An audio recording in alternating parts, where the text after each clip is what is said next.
आप सभी भक्तों को जय श्री राधे, जय श्री श्याम, हर हर महादेव।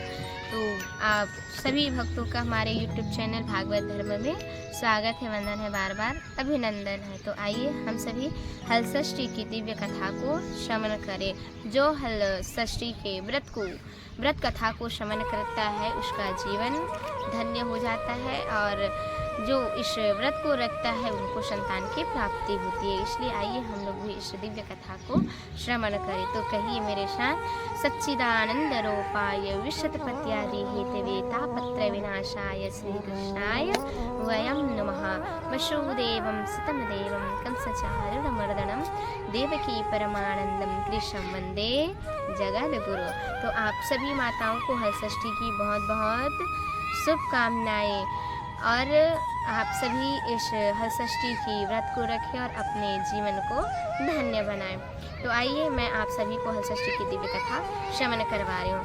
हल षष्ठी व्रत कब है? तो भादो मास कृष्ण पक्ष षष्ठी तिथि को, यानी छठ तिथि को हल षष्ठी का व्रत मनाया जाता है, यानी हम सभी उसको कमर छठ भी कहते हैं।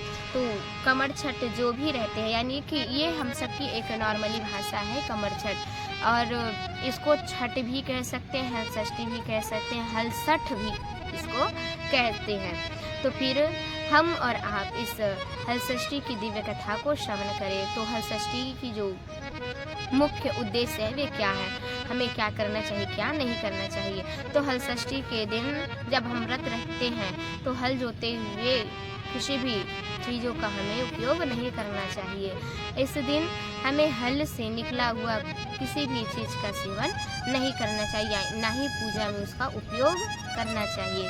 तो इस दिन हमें भैंसी का घी, दूध, दही इत्यादि का उपयोग करना चाहिए। तो फिर एक ग्वालिन था, देखिए उस ग्वालिन ने क्या किए उसके बारे में हम आपको ज़रूर बतला रहे हैं कि एक ग्वालिन थी।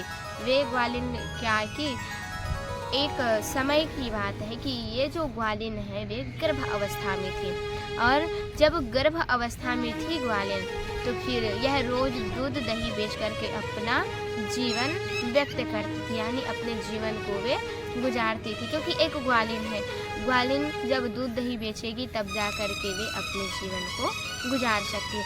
तो यह जो ग्वालिन है वे दूध दही बेच करके अपने जीवन को जी रही थी। तो फिर एक दिन ऐसा समय आया कि उसका जो प्रसव का समय था वे नज़दीक आ गए थे।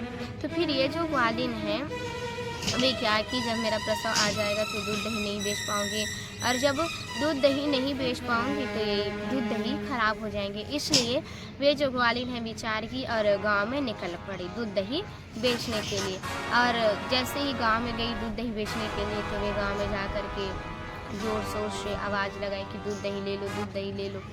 गाँव वाले माताएँ निकले। उसी दिन हल षष्ठी था, सभी माताएँ व्रत रखी हुई थी। माताएँ कहने लगी कि आज हल षष्ठी है तो आप भैंस का दूध लाए हो क्या? तो माता ग्वालिन यह विचार करने लगी, अगर गाय का है बताऊं तो कोई भी मेरा दूध दही नहीं लेंगे, इसलिए मैं भैंसी का है यह कह देती हूँ, और जब भैंसी का है कहूँगी तो सब इस दूध दही को ले लेंगे। तो फिर ग्वालिन कहने लगी, हाँ बहन मैं भैंसी का दूध दही लाई हूँ। तो फिर गांव की जो माताएं व्रत रखी हुई थी वे गाय के दूध दही को रख लिए, यानी ग्वालिन कह रही है, झूठ बोली कि मैं भैंसी का दूध दही लाई हुई हूँ। तो फिर गांव की माताएं उस दूध दही को ले लिए, और जब दूध दही को लिए तो वह मस्त बढ़िया सुंदर पूजन करने लगे। इधर ग्वालिन आई, जैसे ही ग्वालिन आई तो देखी अचानक से किसान हल चला रहा था, और जब हल चला रहा था तो उस किसान के हल जो है उस बालक के ऊपर, जब ग्वालिन का बालक गर्भ से बाहर आए तो फिर ग्वालिन उस बालक को एक वृक्ष के नीचे छोड़ करके वहाँ से निकल पड़े। लेकिन वही बालक के पेट में हल गलती से चल गया, और जैसे ही गलती से हल चला तो बालक का पेट जो है फट गया, यानी चिरा गया।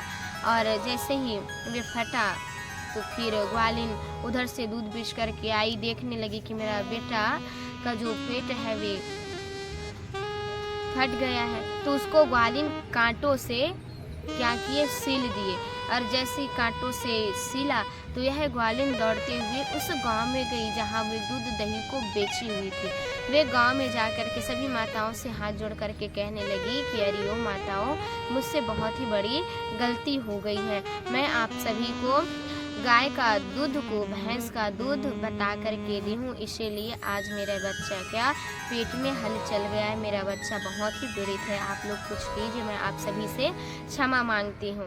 ग्वालिन क्षमा प्रार्थी मांगी और जैसे ही ग्वालिन क्षमा प्रार्थी मांगी तो आज गांव की जितनी भी माताएं हैं बालक के दुख को देख करके उस ग्वालिन को क्षमा कर दिए और जैसे ही क्षमा किए तो आज वे जो बालक है वे निरोग हो गए, यानी उनका जो शरीर था वे स्वस्थ हो गए, पूरा वे स्वस्थ रूप से दिखाई देने लगे। ग्वालिन कहने लगे कि आज के बाद मैं इन सब पूजन विधि में किसी प्रकार की झूठ नहीं बोलूँगी। ग्वालिन को सब समझ में आया, इसलिए ग्वालिन गई और जाकर के हाथ जोड़ करके संपूर्ण माताओं से क्षमा मांगी और जैसे ही क्षमा मांगी तो कहने लगी कि जो अपने पाप का प्रायश्चित कर लेता है वह पाप नहीं कहलाता, इसलिए हमें झूठ से ज़्यादा उस पाप का प्रायश्चित कर लेना ही उचित होता है। लेकिन अभी के समय में व्यक्ति क्या करते हैं, पाप कितनों भी करेंगे लेकिन वे अपने अंदर में प्रायश्चित को कभी नहीं लाएंगे, यानी वे अपने मुख में एक शब्द नहीं कहेंगे कि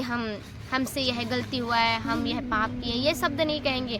वे देख करके भी अनदेखा करना शुरू कर देते हैं। इसलिए कहते हैं कि कर्म की जो सजा है हमें यहाँ नहीं तो इस धरा को छोड़ करके हम जाएंगे तब हमें प्राप्त जरूर होगा। इसलिए तो कहते हैं कर्म प्रधान विश्व रचि राखा और जो जस करहि तस फल चाखा। जैसे आप कर्म करोगे वैसे ही आपको फल की प्राप्ति होगी। देखिए ग्वालिन ने झूठ बोला इसलिए आज उसके बच्चा का क्या हाल हुआ, और जैसे ही अगर वे झूठ नहीं बोली रहती तो क्या होता, थोड़ा सा दूध खराब बस होता, लेकिन आज वे झूठ बोली इसलिए आज उसके बच्चे को इतना कष्ट सहना पड़ा। और आज जब ग्वालिन जाकर के संपूर्ण माताओं को बताई कि मैं आप सभी को गाय का दूध दे दी हूँ, क्षमा मांगी और जैसे ही क्षमा मांगी अपने पाप का प्रायश्चित किए तो हलषष्ठी माता उसको उनके जो बच्चे हैं उनको जीवन दान भी दिए। इसी तरह से आप लोग भी इस व्रत को रखिए और इस दिन खास करके आप लोग भी किसी प्रकार की झूठ और निंदा किसी का मत कीजिए, क्योंकि कहा जाता है मेरे प्यारे की निंदा करोगे तो फिर आपको कुछ मिलने वाला नहीं है, लेकिन भगवान की जब स्मरण करोगे तो आपको सर्वत्र प्राप्त हो जाएगा। क्योंकि जीवन हमें जीने की यही श्रेणी कहलाती, क्योंकि हम और आप कलयुग के प्राणी हैं और कलयुग को प्राणी के लिए इतना सुंदर सुंदर उपाय बताए हुए हैं कि इस जो जितना भी व्रत आता है यह व्रत कोई साधारण नहीं है, बड़ा ही श्रेष्ठ व्रत है। इसलिए आप लोग भी अपने बच्चों के लिए व्रत को रखिए और अपने बच्चों की जीवन कामना को सुखमय और दीर्घायु करने के लिए जरूर इस व्रत को रखिए। तो सभी माताओं से हाथ जोड़ करके निवेदन कि आप लोग भी इस हलषष्ठी की व्रत को रखिए और व्रत को रख करके अपने संतानों की दीर्घायु का कामना जरूर कीजिए। तो आप सभी को पुनः जय श्री राधे, जय श्री